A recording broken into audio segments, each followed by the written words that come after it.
નમસ્કાર. ચાલો આજે વાત કરીએ એક એવા લોકનાયકની જેમની ગાથાઓ સદીઓથી આપણા સમાજમાં ગુંજતી રહી છે.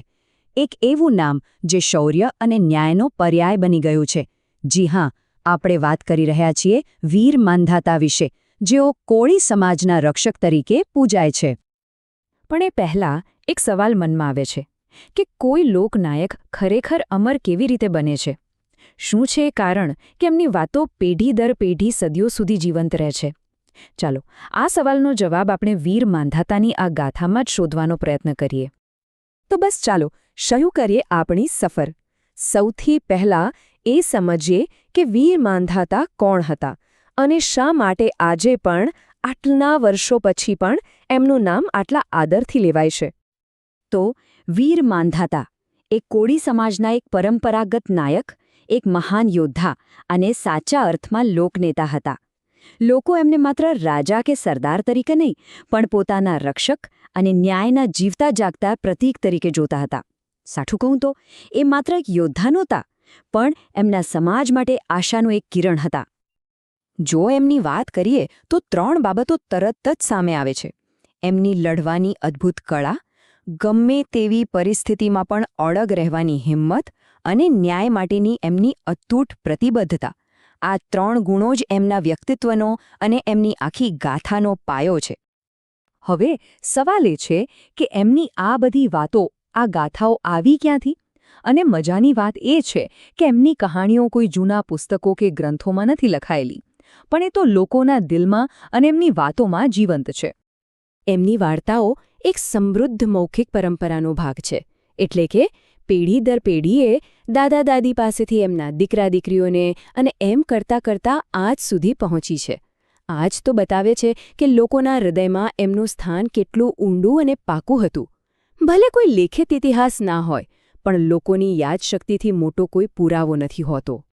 તો એમનો સંઘર્ષ કોની સામે હતું? એમની લડાઈ કોઈ એક રાજા કે સેના સામે નહોતી. ના, એમની લડાઈ તો એ તાકાતો સામે હતી જે સમાજને અંદરથી કચડી રહી હતી. કહેવાય છે કે જે કોઈ જુલ્મી લોકો સામાન્ય માણસોનું શોષણ કરતા, જે લૂંટારાઓ લોકોને હેરાન કરતા, એમની સામે વીર માંધાતા હંમેશા દિવાલ બનીને ઊભા રહેતા. એમને અન્યાય અને અત્યાચાર સામે અવાજ ઉઠાવ્યો હતો. એટલે કે એમના દુશ્મનો કોઈ વ્યક્તિઓ નહોતા, પણ અન્યાય, લૂંટફાટ અને દમન પોતે જ હતા. આ એવી બદીઓ હતી જે સમાજના અસ્તિત્વ માટે જ ખતરો હતી, અને વીર માંધાતા એની સામે લડ્યા. આ લડાઈ સમાજના મૂળભૂત હક્કો અને એમની સુરક્ષા માટે હતી. ચાલો હવે એ સમજીએ કે એમને જે લડવાની કળા હતી, એમનું જે શૌર્ય હતું, એ કેવી રીતે મોટા અને ઊંડા મૂલ્યોનું પ્રતીક બની ગયું. એવું કહેવાય છે કે તલવારબાજી અને યુદ્ધ કળામાં તો એમનો કોઈ હાથ પકડી શકે એમ નહોતું. એમની આ કુશળતાના વખાણ આજે પણ લોકગીતોમાં થાય છે. પણ એમની આ કળા માત્ર તાકાત બતાવવા માટે નહોતી. અને આ જ સૌથી મહત્વની વાત છે. જુઓ, એમની તલવારબાજી અને યુદ્ધકળા માત્ર લડવાની એક આવડત નહોતી. એ તો એમના સમાજના સ્વમાન અને એમની આઝાદીનું જીવંત પ્રતીક બની ગઈ હતી.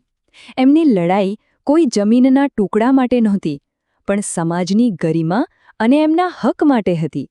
અને આ જ વાત એમને એક સામાન્ય યોદ્ધામાંથી એક મહાન લોકનાયક બનાવે છે. તો પછી એમનો વારસો કેવી રીતે કોળી સમાજની સંસ્કૃતિ અને એમની શ્રદ્ધાનો એક અતૂટ હિસ્સો બની ગયો? ચાલો એના પર એક નજર કરીએ. એમની યાદને જીવંત રાખવા માટે સમાજે ઘણા રસ્તા અપનાવ્યા છે. પહેલું તો એમના માનમાં ઠેર ઠેર મંદિરો અને સ્મારકો બન્યા છે. બીજું, સમાજના તહેવારો અને લોકગીતોમાં, જેને ગાથાઓ પણ કહેવાય છે, એમાં આજે પણ ગર્વથી એમનું નામ લેવાય છે. અને સૌથી મહત્વનું, એમને એક વીર પુરુષ તરીકે, એક આદર્શ વીર તરીકે પૂજવામાં આવે છે. પણ આ તો બધી જૂની વાતો થઈ.